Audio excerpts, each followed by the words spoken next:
안녕하세요. 제 얼굴에 침 뱉는 느낌이라 사연을 적으면서도 고민이 많았지만 얼마 전 들려온 전 남편과 전 시댁의 소식을 듣고 이렇게 용기 내서 사연 한번 보내봅니다.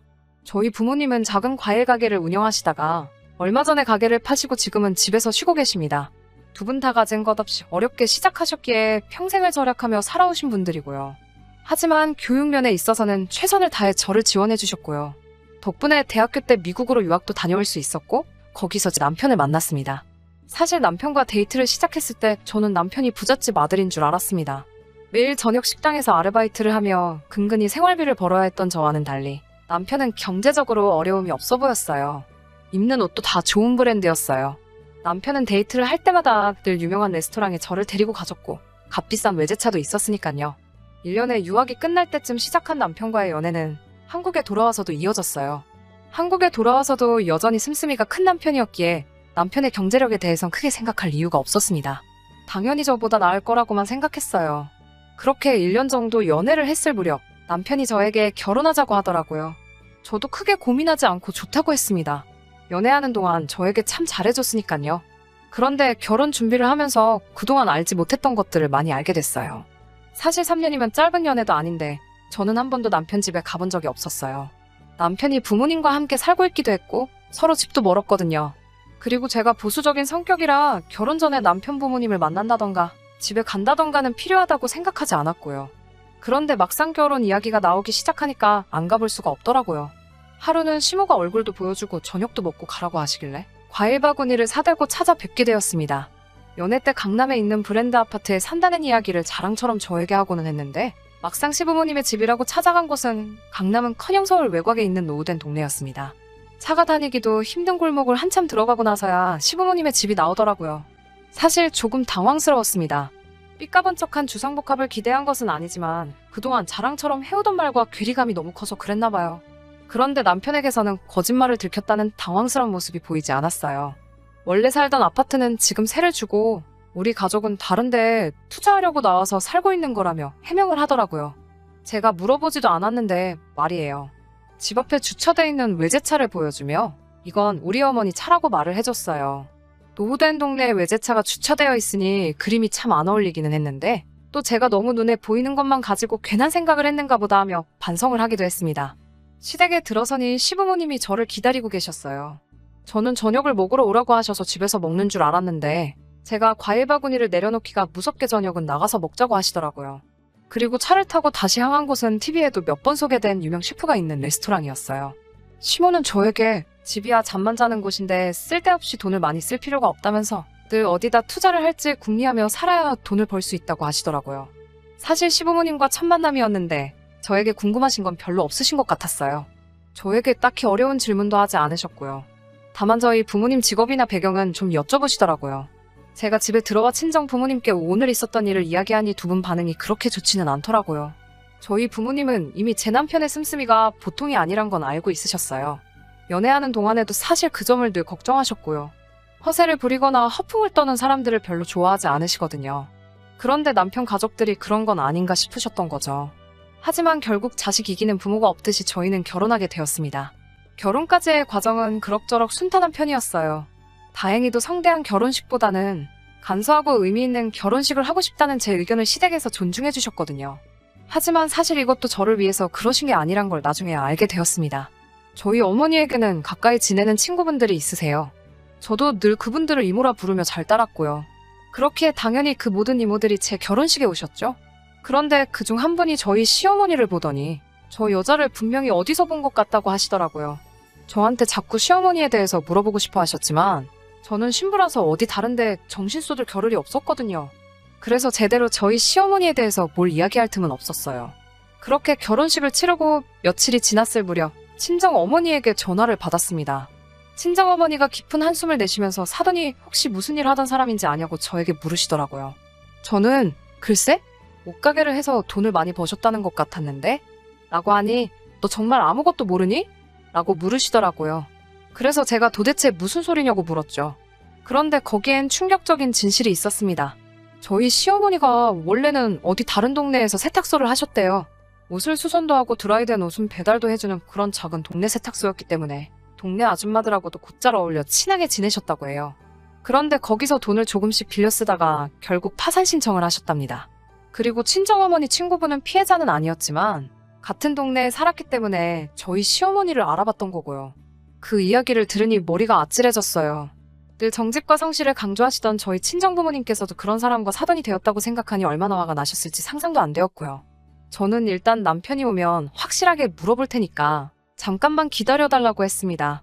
그리고 그날 밤 남편이 퇴근하고 돌아왔을 때 남편에게 친정어머니께 들었던 이야기를 털어놓으며 조심스레 물었습니다. 남편은 뭐 돈 문제야 어른들 사이에서 늘 있는 거 아니겠냐며 대수롭지 않게 여기더라고요. 제가 그래도 이런 건 좀 확실하게 알고 싶다고 하자 남편이 기분이 좀 상했었나 봐요. 저를 불쾌한 표정으로 쳐다보면서 그럼 너가 직접 물어보던지라고 하더라고요. 그런데 그런 남편 모습을 보니 저도 순간 화가 나더라고요. 그래서 정말로 시어머니께 전화를 걸었습니다. 그리고는 이런 이야기를 들었는데 진짠지 가짠지만 말해달라고 했어요. 시어머니는 조금도 불편한 기색 없이 남편과 비슷한 반응을 보였어요. 사람들이 살다 보면 돈 때문에 이런저런 이야기도 나오고 오해도 생기고 하는 거고 이건 자신의 개인적인 일이니까 며느리인 제가 왈가왈부할 일이 아니라고요. 너네한테 피해갈 일 없게 할 테니까 쓸데없는 걱정하지 말고 너네들 앞가림이나 잘 하라고 하시더군요. 저도 그 말에 뭐라고 반박하기가 어렵더라고요. 결국 남편한테도 한 소리를 들었습니다. 우리가 어머니 개인사까지 뭐라고 할 게 아니지 않느냐. 지금은 아무런 문제 없이 잘 살고 있고 나도 그런 속사정을 알고 있기 때문에 어머니하고는 경제적으로 엮일 마음이 없다. 자기는 자식된 도리만 할 뿐 금전적인 부분에서는 엄연히 별개다.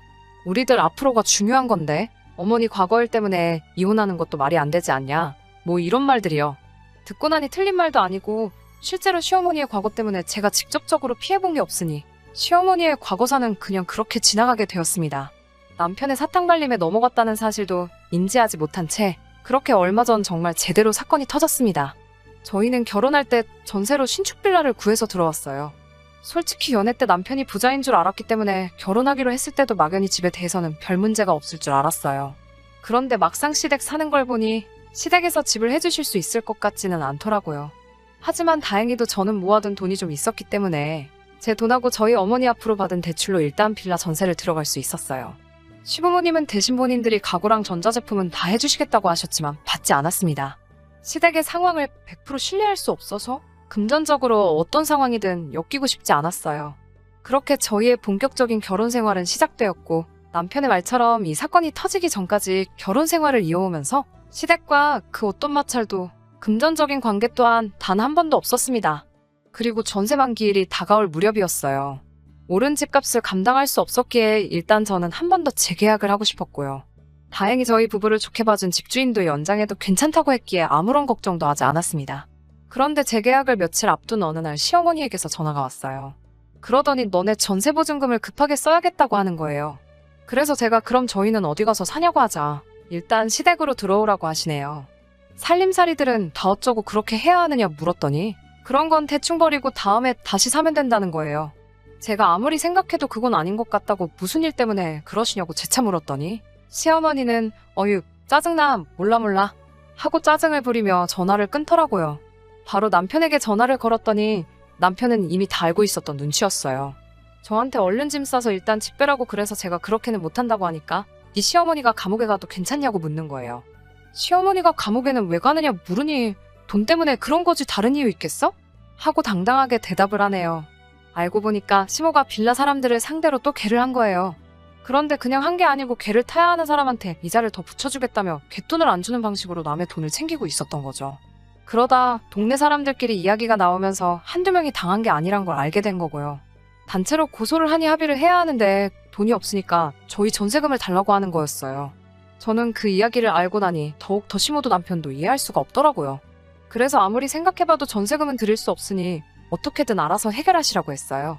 강남에 아파트도 가지고 계시지 않느냐 하니 그 집은 가만히 냅둬도 오르는 걸 어떻게 정리하겠냐 하시더군요. 그러면 시어머니는 금부치도 많으시고 차도 있으시지 않냐 그런 것부터 정리하셔서 갚으시라고요. 그러자 시모가 그런 건 자기 사업에 필요한 물건들이라고 표현하시더라고요. 사람이 돈이 있어 보여야 주변의 사람들이 또 꼬이고 그래야 훈일을 도모할 수 있다나요. 그 말을 듣는데 소름이 확 끼치더라고요. 그런데 남편도 덩달아 엄마 말이 하나 틀린 것 없다고 했어요. 정말 남편을 포함한 시댁에 실망스럽고 진저리가 처지더라고요. 남편은 계속 시모에게 며칠만 참으면 계약 만기니까 전세금 받아다 줄게라며 시모를 달래고 있고요. 시아버지는 아무 말도 안 하고 가만히 자리만 지키고 있고요. 그러다 한마디 하신 말씀이 그럼 파산 신청을 해버리자고 하시더군요. 그런데 더 가관인 건 시모가 그 말을 듣더니 그거 진짜 좋은 생각이라며 좋아하는 거예요. 그러면서 대뜸 저를 째려보고는 절 다시 봤다면서 아주 매정하고 무서운 며느리라며 혀를 차시더라고요. 그렇게 한바탕 시끄러운 시간이 지나가고 집으로 돌아와 남편을 쳐다보고 있는데 시어머니와 자신은 아무 연관이 없을 거라는 식으로 떠벌렸던 게 전부 다 저를 안심시키기 위한 개수작이었다는 사실에 마음 한구석에서 불안과 울분이 동시에 치솟았습니다. 무엇보다도 이렇게 된 상황보다 저렇게 생각 없는 남자를 여태껏 알아보지 못했다는 제 자신에게 더 화가 났어요. 저 남자 머릿속에는 무슨 생각이 들어있을지 가늠도 안 되더라고요. 그래서 제가 남편에게 솔직하게 말해달라며 친구들한테나 혹시 남한테 빌린 돈이 있냐고 물었어요. 그러자 남편은 뭐 조금 있기야 있지. 요즘 시대에 빚 없는 사람이 어딨어? 돈 빌리는 것도 능력인 거 몰라? 그리고 그 돈 나 혼자 쓴 거 아니야. 너도 같이 썼잖아. 라고 말하며 그 빚들 또한 저한테 일부 책임이 있다는 식으로 실실 쪼개면서 말을 하더라고요. 가사를 위해 부당한 채무는 이혼 시에도 재산분할 대상에 포함이 된다며 제게 겁을 주더라고요. 제가 고를 수 있는 유일한 선택지는 전세금을 빼서 시어머니에게 갖다 바치는 것 말고는 아무것도 없다는 식으로 어차피 이혼하게 돼도 돈 한 푼 찾아가지 못할 거라는 식으로 말을 하더라고요. 얼른 마음 고쳐먹고 시모가 우리 돈으로 다시 일어나는 걸 기다리는 방법밖에 없다는 식으로 말을 해왔습니다. 제가 시댁에서부터 오고 간 모든 대화를 녹음하고 있던 건 꿈에도 상상을 못했나 봅니다. 그동안의 자잘한 사건들을 제가 별 의심 없이 넘겼더니 저를 아주 바보로 알았나 봐요. 끝까지 부모의 일과 자신의 일은 별개라고 외치며 저를 속였던 남편에게 저는 마지막 방법을 쓸 수밖에 없었습니다. 증거들이 워낙에 많았기 때문에 법원은 저의 편을 들어주었습니다. 전세보증금은 결혼 전 형성된 저의 재산으로 인정받아 고스란히 가져올 수 있었고 오히려 남편에게서 위자료까지 받게 되었습니다. 시댁에서 말하던 세를 주고 있다는 강남의 아파트는 존재하지도 않는다는 사실을 재판 후에 알게 되었습니다. 이미 파산 신청했다는 이력 때문에 조금만 생각했어도 알 수 있던 사실을 눈치채지 못했다는 게 제가 생각해도 어이가 없네요.